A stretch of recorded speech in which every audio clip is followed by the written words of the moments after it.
किताबें करती हैं बातें बीते ज़मानों की, दुनिया की, इंसानों की, आज की, कल की, एक एक पल की,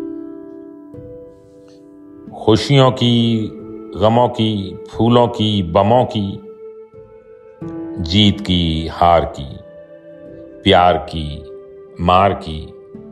सुनोगे नहीं क्या किताबों की बातें?